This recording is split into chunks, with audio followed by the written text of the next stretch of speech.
ಮಯ್ಯಾಸ್ ಕಿಚನ್ಗೆ ಎಲ್ಲರಿಗೂ ಸ್ವಾಗತ. ನಾನು ಶೈಲಾಮಯ್ಯ. ಇವತ್ತಿನ ಹೊಸ ರುಚಿಯೊಂದಿಗೆ ಎಲ್ರಿಗೂ ನಮಸ್ಕಾರ. ಇವತ್ತು ನಾಗರ ಪಂಚಮಿಯ ಒಂದು ವಿಶೇಷ ಸಂಚಿಕೆಯೊಂದಿಗೆ ಬಂದಿದ್ದೇನೆ. ನನ್ನ ಜೊತೆ ಇದ್ದಾಳೆ ವಿದುಷಿ ನಿಖಿತಾ ಪೆಜತ್ತಾಯ.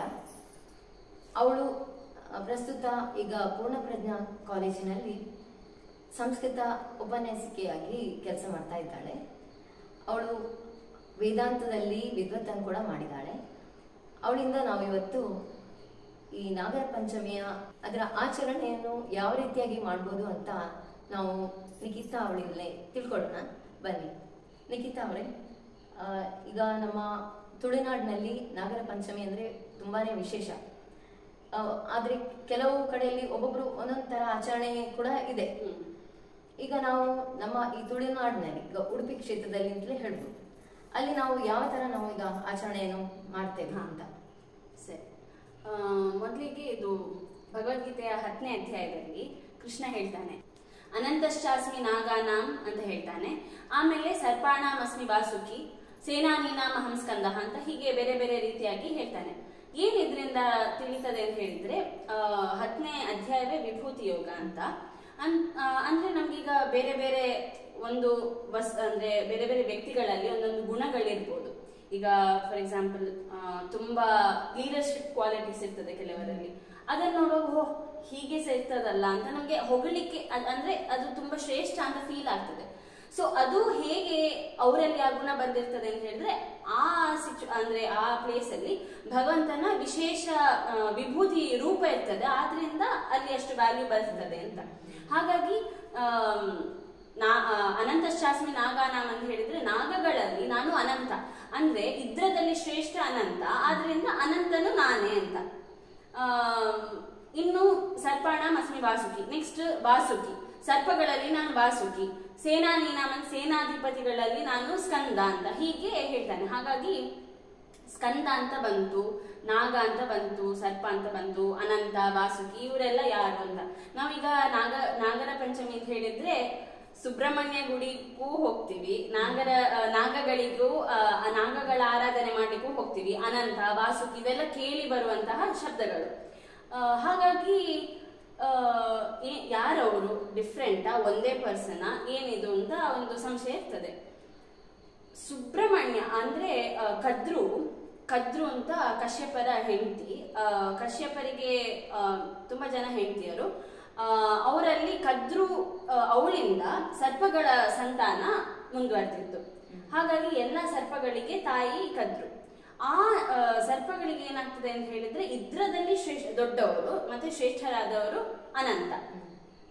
ಈ ಅನಂತ ಆಕ್ಚುಲಿ ಯಾರು ದೊಡ್ಡವರು ಅವರೇ ರಾಜ ಆಗ್ಬೇಕಲ್ಲ ಅವರ ಸಂತಾನಕ್ಕೆ. ಬಟ್ ಏನಾಗ್ತದೆ ಅಂತ ಹೇಳಿದ್ರೆ, ಅನಂತ ಏನ್ ಹೇಳ್ತಾನೆ, ಅನಂತ ಯಾರಲ್ಲ ಶೇಷನೇ. ಹಾಗಾಗಿ ಅವನು ಏನ್ ಹೇಳ್ತಾನೆ ಅಂತ ಹೇಳಿದ್ರೆ, ಇಲ್ಲ ನಂಗೆ ರಾಜ್ಯಭಾರ ಎಲ್ಲ ಬೇಡ, ಹಾಗಾಗಿ ನಂಗೆ ಭಗವಂತನ ಸೇವೆ ಮಾಡ್ಬೇಕು, ಹಾಗಾಗಿ ನಾನು ವಿಷ್ಣುವಿನ ಶಾಯಿ ಅಂದ್ರೆ ಶೇಷ ಇದು ಬೆಡ್ ಆಗಿ ಪರ್ಯಂಕ ಆ ರೀತಿಯಾಗಿ ನಾನು ಇರ್ತೇನೆ, ಅವನಿಗೆ ಭಗವಂತನಿಗೆ ಸೇವೆ ಮಾಡ್ತಾನೆ, ನಂಗೆ ಬದುಕಬೇಕು ಅಂತ ಶೇಷ ಹೇಳ್ತಾನೆ. ಹಾಗಾಗಿ ಶೇಷ ಭಗವಂತನ ಹಾಸಿಗೆಯಾಗಿ ಅಲ್ಲೇ ಇರ್ತಾನೆ. ಮತ್ತೆ ರಾಜ್ಯಭಾರ ಯಾರಾದ್ರೂ ಮಾಡ್ಬೇಕು, ಯಾರು ಸರ್ಪಗಳ ರಾಜ ಆಗ್ತಾರೆ ಅಂತ ಹೇಳಿದ್ರೆ ಅದು ವಾಸುಕಿ. ಸೊ ವಾಸುಕಿ ಎರಡನೇ. ಸೊ ಸರ್ಪಗಳ ರಾಜ ಯಾರು ಅಂತ ಹೇಳಿದ್ರೆ ವಾಸುಕಿ. ಈ ವಾಸುಕಿ ಏನ್ ಮಾಡ್ತಾನೆ ಅಂತ ಹೇಳಿದ್ರೆ, ಈ ಎಲ್ಲ ಅವನ ತಮ್ಮಂದ್ರನ್ನೆಲ್ಲ ಅವನೇ ನೋಡ್ಕೊಳ್ಳೋದು. ಅನೇಕ ತುಂಬಾ ದೊಡ್ಡ ಫ್ಯಾಮಿಲಿ ಇತ್ತು ಸರ್ಪಗಳದ್ದು. ಆ ಫ್ಯಾಮಿಲಿಗೆ ಏನಾಗ್ತದೆ ಅಂತ ಹೇಳಿದ್ರೆ, ತುಂಬಾ ಎಷ್ಟು ಹೇಳಿದ್ರು ವಿಷ ಜಂತುಗಳಲ್ಲ. ಹಾಗಾಗಿ ತುಂಬಾ ಉಪದ್ರವ ಆಗುವಾಗ ಬ್ರಹ್ಮದೇವರು ಶಾಪ ಕೊಡ್ತಾರೆ ಅಂತ ಹೇಳಿದ್ರೆ, ನೀವೆಲ್ಲ ನಾಶ ಆಗಿ ಹೋಗಿ ಅಂತ. ಆಗ ಏನಾಗ್ತದೆ ಅಂತ ಹೇಳಿದ್ರೆ, ಅವರೆಲ್ಲ ಹೋಗಿ ಪ್ರಾರ್ಥನೆ ಮಾಡ್ತಾರೆ. ಪ್ರಾರ್ಥನೆ ಮಾಡಿ, ಇಲ್ಲ ನಮ್ಗೆ ನಮ್ಮನ್ನು ಉಳಿಸಿ ಅಂತ ಪ್ರಾರ್ಥನೆ ಮಾಡುವಾಗ ಬ್ರಹ್ಮದೇವರು ಹೇಳ್ತಾರೆ, ಸರಿ ಆಯ್ತು, ನಿಮ್ಗೆ ಇದು ಆಸ್ತಿಕ ಬಂದು ನಿಮ್ಮನ್ನು ರಕ್ಷಣೆ ಮಾಡ್ತಾನೆ, ಆಗ ನಿಮ್ಗೆ ರಕ್ಷಣೆ ಸಿಗ್ತದೆ ಅಂತ ಹೀಗೆ ಒಂದು ಪುನಃ ವರ ಸಿಗ್ತದೆ. ಆ ಪ್ರಾರ್ಥನೆ ಮಾಡಿ ವರ ಪಡ್ಕೊಂಡಂತಹ ದಿನ ನಾಗರ ಪಂಚಮಿ ಅಂತ ಹೇಳ್ತಾರೆ. ಸೊ ಈಗ ಸ್ಕಂದ ಸುಬ್ರಹ್ಮಣ್ಯ ಯಾರು? ಸುಬ್ರಹ್ಮಣ್ಯ ಬೇರೆ, ನಾಗಗಳು ಬೇರೆ. ಈಗ ಶೇಷ ಬೇರೆ, ಸುಬ್ರಹ್ಮಣ್ಯ ಬೇರೆ. ಸುಬ್ರಹ್ಮಣ್ಯ ಅಂತ ಹೇಳಿದ್ರೆ ಸೇನಾಧಿಪತಿ, ಇದು ದೇವಲೋಕದ ಸೇನಾಧಿಪತಿ ಸ್ಕಂದ, ಶಿವನ ಮಗ. ಹಾಗಾಗಿ ಆ ಸ್ಕಂದನಿಗೆ ಮತ್ತೆ ಸುಬ್ರಹ್ಮಣ್ಯನಿಗೆ ಏನ್ ಸಂಬಂಧ ಅಂತ ಹೇಳಿದ್ರೆ, ಅಲ್ಲ ಸಾರಿ, ಸ್ಕಂದ ಮತ್ತೆ ನಾಗನಿಗೆ ಏನ್ ಸಂಬಂಧ ಅಂತ ಹೇಳಿದ್ರೆ, ಈ ಸೇನಾಧಿಪತಿಗೆ ಅವರು ಯುದ್ಧ ಮಾಡುವಾಗ ಹೆಲ್ಪ್ ಮಾಡ್ಲಿಕ್ಕೆ ಈ ನಾಗಗಳೆಲ್ಲ ಒಮ್ಮೆ ಹೋಗಿದ್ದರು, ಅಂದ್ರೆ ಅವನ ಯುದ್ಧಕ್ಕೆ ಹೆಲ್ಪ್ ಮಾಡ್ಲಿಕ್ಕೆ ಸ್ಕಂದನಿಗೆ. ಹಾಗಾಗಿ ಸ್ಕಂದನಿಗೆ ತುಂಬಾ ಖುಷಿಯಾಗಿ ಅವನು ಏನ್ ಹೇಳ್ತಾನೆ, ನಿಮ್ಮ ಭಕ್ತರು, ನಿಮ್ಮಲ್ಲಿ ಬರುವ ಭಕ್ತರಿಗೂ ನಾನು ಒಲಿತೇನೆ, ಅಂದ್ರೆ ನಾನು ಅನುಗ್ರಹ ಮಾಡ್ತೇನೆ, ಹಾಗೆ ವೈಸ್ ವರ್ಸ ನನ್ಗೆ ಬರುವಂತಹ ಭಕ್ತರನ್ನು ಕೂಡ ನೀವು ಅನುಗ್ರಹ ಮಾಡಿ ಅಂತ.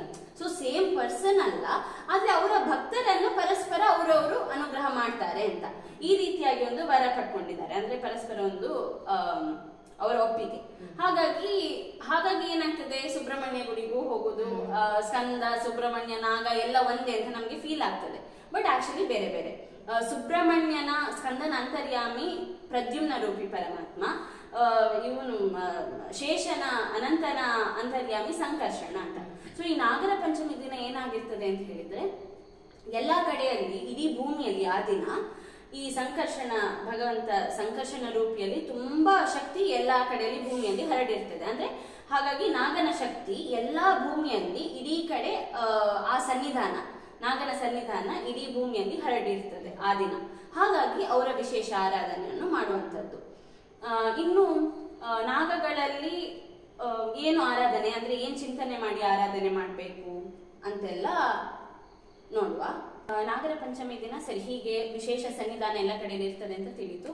ಹಾಗಾಗಿ ನಾವು ಏನ್ ಮಾಡ್ಬೇಕು, ಆಚರಣೆ ಹೇಗೆ, ಕ್ರಮ ಹೇಗೆ ಅಂತ ಹೇಳುವಾಗ, ನಾಗರ ಪಂಚಮಿ ದಿನ ನಿಜವಾಗ್ಲೂ ಪಂಚಮಿ, ಅದರ ಹಿಂದಿನ ದಿನ ಚೌತಿ ಇರ್ತದಲ್ಲ, ಆ ದಿನ ಆದಷ್ಟು ಉಪವಾಸವಿದ್ದು ಮರುದಿನ ಪೂಜೆ ಎಲ್ಲ ಮುಗಿಸ್ಕೊಂಡು ಬ್ರಾಹ್ಮಣರಿಗೆ ಆರಾಧನೆ, ಬ್ರಾಹ್ಮಣರ ಮೂಲಕ ನಾಗನ ಆರಾಧನೆ, ತದಂತರ್ಯಾಮಿ ಸಂಕರ್ಷಣನ ಚಿಂತನೆ ಮಾಡ್ತಾ ಅವರಿಗೆ ಆರಾಧನೆ ಮಾಡಿ ಆಮೇಲೆ ಊಟ ಮಾಡ್ಬೇಕು ಅಂತ ಹೀಗೆ ಪದ್ಧತಿ ನಿಜವಾಗ್ಲೂ ಇರುವಂತದ್ದು.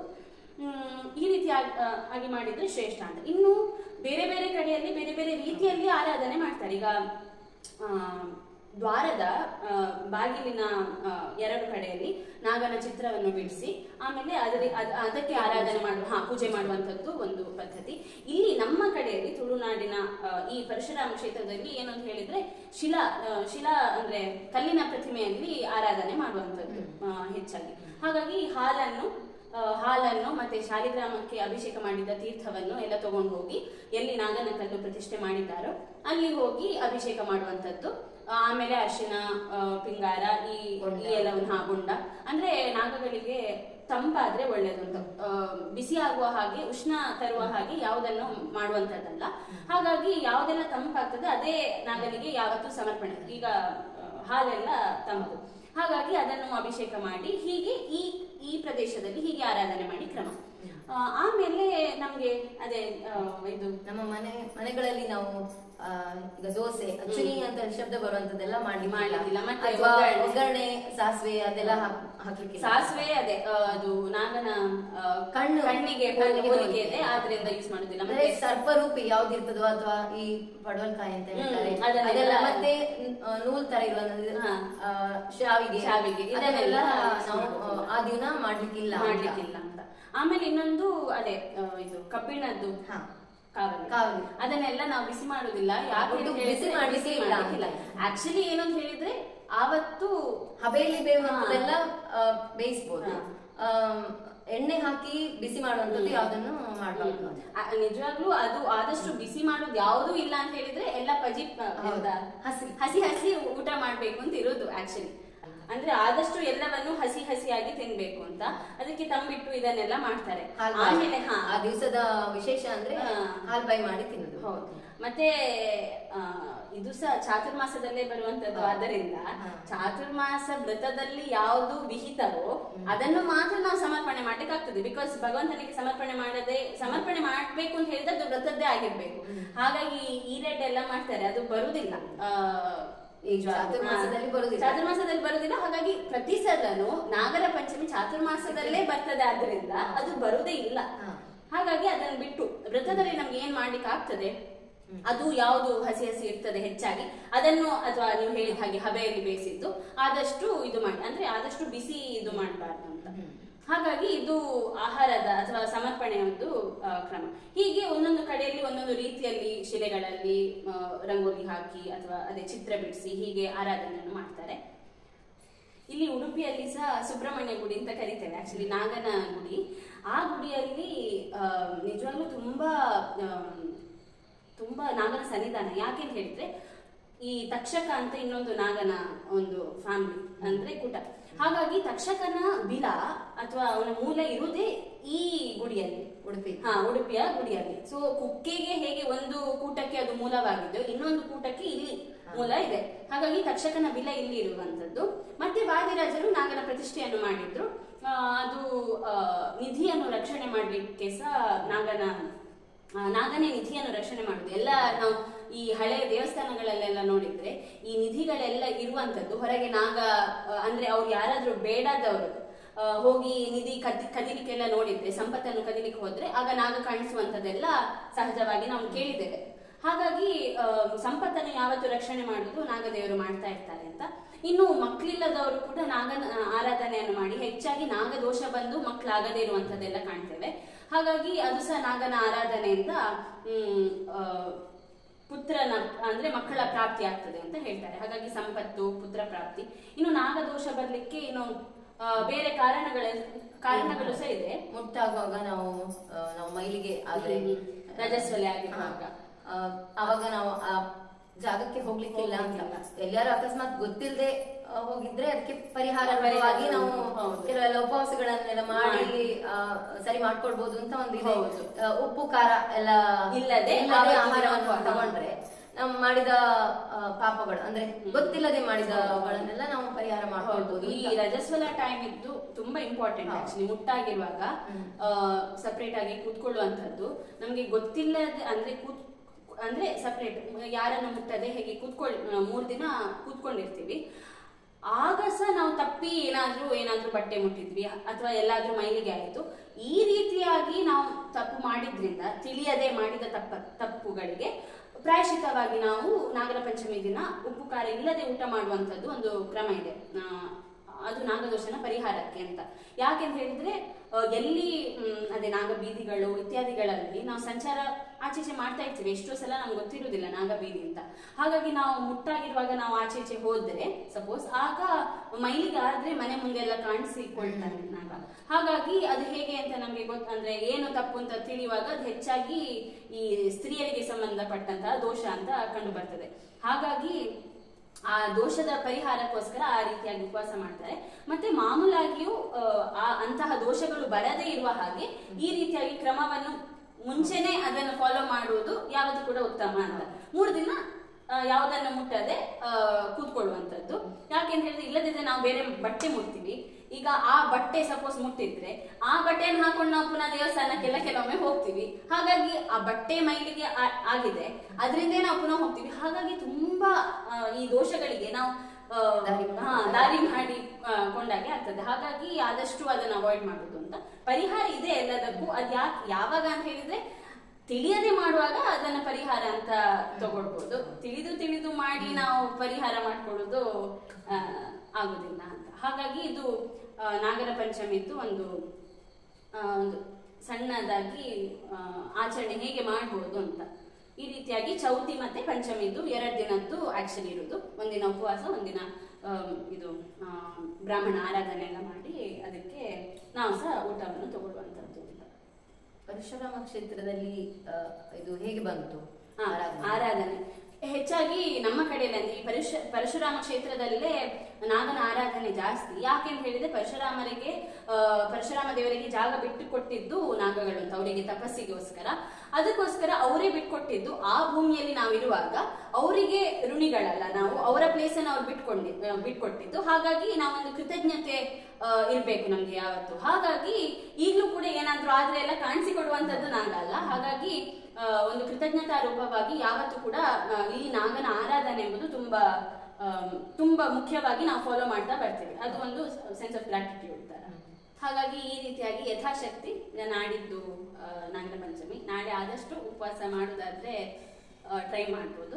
ಆಮೇಲೆ ಪಂಚಮಿ ದಿನ ಹೀಗೆ ನಮ್ಗೆ ಹತ್ರದ್ದು ಅಥವಾ ನಮ್ಮ ಮನೆ ಬನ ಅಂತ ಮೂಲ ಸ್ಥಾನ ಅಂತೆಲ್ಲ ಎಲ್ಲ ದೂರ ದೂರ ಇದ್ದವ್ರು ಕೂಡ ಆ ಮೂಲ ಸ್ಥಾನಕ್ಕೆ ಹೋಗಿ ಒಳ್ಳೇದು, ಬಿಕಾಸ್ ಫ್ಯಾಮಿಲಿ ನಾಗ ಅಂತ ಸಂಬಂಧಪಟ್ಟದ್ದು ಅಂತ ಆಗಿರ್ತದೆ.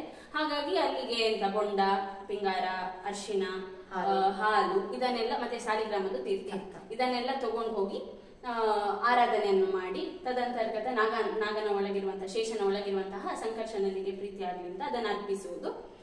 ಈ ರೀತಿಯಾಗಿ ಮಾಡಿದ್ರೆ ನಮ್ಮ ಎಲ್ರಿಗೂ ಹೆಚ್ಚಾಗಿ ದೋಷಗಳು ಇರ್ತದೆ, ನಾಗದೋಷ ಇತ್ಯಾದಿಗಳು, ಅದನ್ನೆಲ್ಲ ಪರಿಹಾರ ಮಾಡ್ಕೊಳ್ಳುವಂತಹ ಒಂದು ಅವಕಾಶ ಇರ್ತದೆ ನಮ್ಗೆ. ಹಾಗೆ ಪ್ರತಿ ನಾಗರ ಪಂಚಮಿ ದಿವಸನೂ ಇದನ್ನು ಆಚರಣೆ ಮಾಡ್ತಾ ಬಂದ್ರೆ ಪರಿಹಾರ ಆಗ್ತದೆ ಅಂತ ಅದು.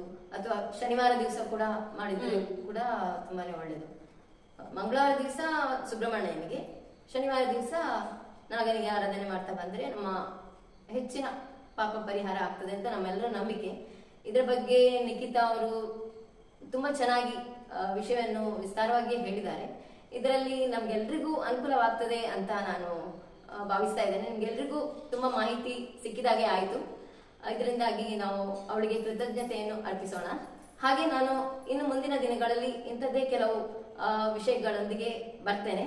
ಅಲ್ಲಿವರೆಗೂ ನಮಸ್ಕಾರ.